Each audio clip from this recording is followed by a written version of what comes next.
우리가 사는 곳에 환경이 깨끗해야 우리 건강도 좋을 낀데 공기 중에 미세먼지 농도나 오존 농도가 높다면 우리의 건강도 해치지 않겠습니까? 이번에 부산의 환경오염 취약 지역의 주민 건강 영향 조사를 실시했다고 하는데 부산이 다른 지역에 비해서 위험도도 높고 그에 맞는 환경 보건 정책이 필요하다는 결과가 나왔다 카대요. 어느 정도인지 이야기 한번 나눠보겠습니다. 자, 부산연구원의 허정배 연구위원 전화 연결돼 있습니다. 위원님 안녕하십니까? 안녕하십니까? 네, 안녕하세요. 예. 지난 12일에 발표가 됐습니다. 부산 환경보건 정책 적극 대응해야라는 보고서. 어떤 내용이 담겨 있는지 간략하게 좀 소개해 주실까요? 네, 우리나라 환경보건법이 개정이 되었습니다. 지난 7월 6일자로 시행이 되었는데요. 이번 개정안의 주요 핵심 내용은 지자체의 지역 환경 보건의 관리에 대한 역할이 강화가 된 것입니다.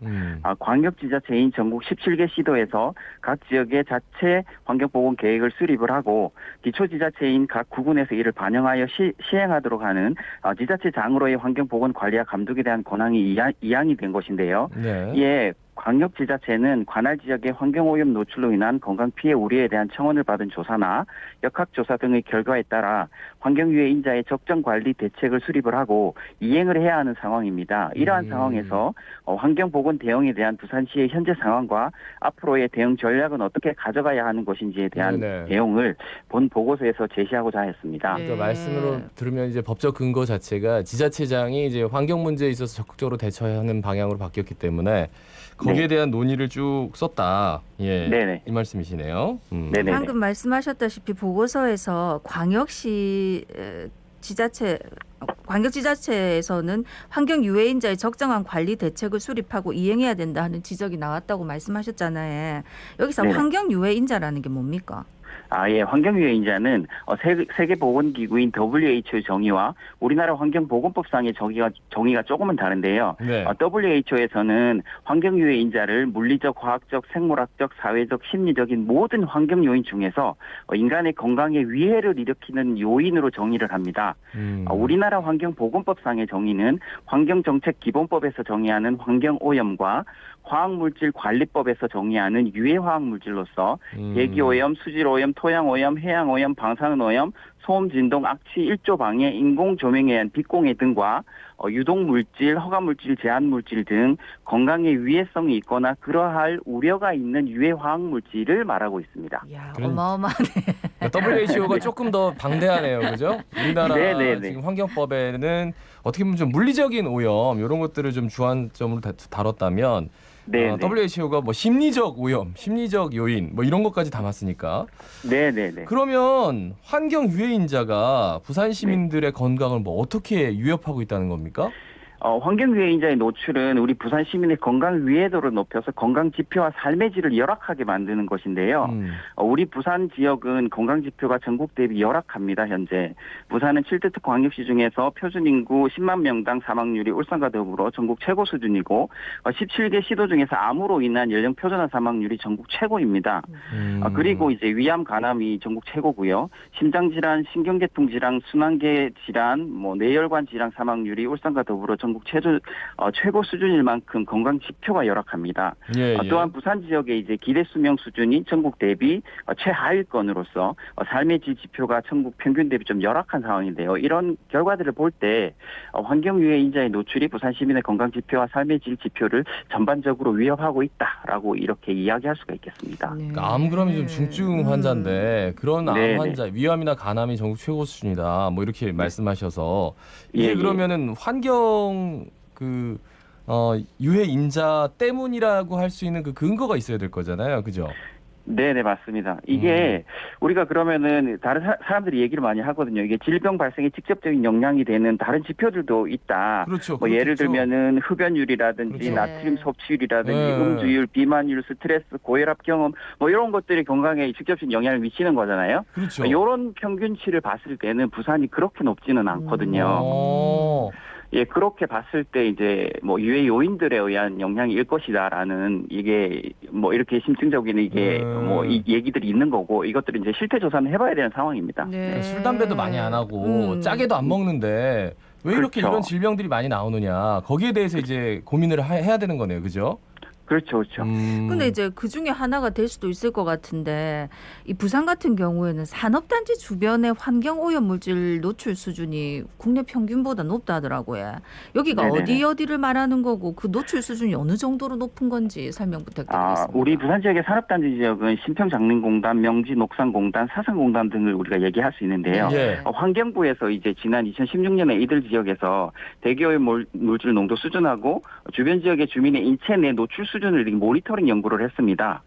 그 결과 산단 지역 환경오염 농도를 측정했더니 1급 발암 물질인 벤젠을 포함하는 희화성 유기화합물 농도가 전국 평균보다 훨씬 높고 타 지역의 대규모 산단이나 뭐 일반 산단 지역에서 관측되는 농도보다 좀 높게 이렇게 나왔고요. 예. 그리고 이제 대기오염 물질이 사람 몸에 흡입이 되면 체내에서 반응을 해서 다른 대사산물로 이렇게 바뀌거든요. 이들 지역에서 측정되는 이제 유기화합물의 인체 내 대사 농도가 전국 평균보다 많이 높고 타 지역 산단이라든지 뭐 주변 지역 주민보다 이렇게 높게 관측이 되기 때문에 이러한 결과들로 결국 우리 부산 지역의 산단 지역 주변 주민의 환경오염 노출 수준이 좀 건강 위해성을 높일 수 있다라는 이런 결과들로 보여집니다. 그러면은 뭐 대사 농도요? 예, 환경오염물질 대사 농도 뭐 이게 높다 네네. 뭐 이렇게 말씀하시는데 그거는 뭐 피검사 같은 걸로 그냥 측정이 간단하게 가능한 겁니까? 이거는 이제 그 시민들의 이제 혈액이라든지 뇨라든지 이런 생체 대사산물을 이렇게 측정을 하는 거거든요. 이 측정을 해서 건강 지표들을 쫙 보는 건데 이것들을 비교해 봤을 때 우리 부산이 특히 더 높다. 이런 결과들이 나와 있기 때문에 이것들 노출이 심하다라고 볼 수가 있을 것 같습니다. 그렇군요. 대기오염 물질 노출로 인한 시민 건강 위해성도 증가하고 있다. 이런 결과도 있네요. 좀 짚어주실까요? 우리 부산은 초미세먼지 농도 수준이 지속적으로 감소는 하고 있는데 아시다시피 이제 대기 환경 기준을 충족하지는 못하고 있고요. 특히 이제 항만 성박에서 배출되는 미세먼지가 시민의 건강 위해를 증가시킨다는 보고는 많이 있고 부산은 특히 대기 중 오존 농도가 7대 특구 광역시 중에서 이게 최고 수준이거든요. 기후 변화의 영향으로 이제 오존은 지속적으로 증가할 것으로 보이고요. 때문에 오존에 의한 건강 위해도가 문제가 될 것으로 생각이 됩니다. 대기 중에 있는 저농도의 오존에 대한 지속적인 노출은 조기 사망 증가라든지 호흡기 질환 발생 증가와 관련이 있다는 연구가 꾸준히 발표되기 때문에 이 오존 문제는 앞으로 이제 관리가 필요하지 않을까라는 생각이 듭니다. 근데 또 거기다가 부산은 생활 속 환경 유해인자 노출로 인한 건강 피해도 우려되고 있다는데 이건 또 무슨 얘기입니까? 이게 이제 생활 속의 유해 환경 노출은 이게 다양하고 복잡한데요. 국민건강영양조사에서 부산 시민의 인체 내 수은 노출이 전국 최고다라고 이렇게 보고를 했습니다. 아시다시피 수은은 국제적으로 공중보건학적인 위해도가 높은 물질로 미네마타 협약에 의해서 이제 관리되는 유해 물질이거든요.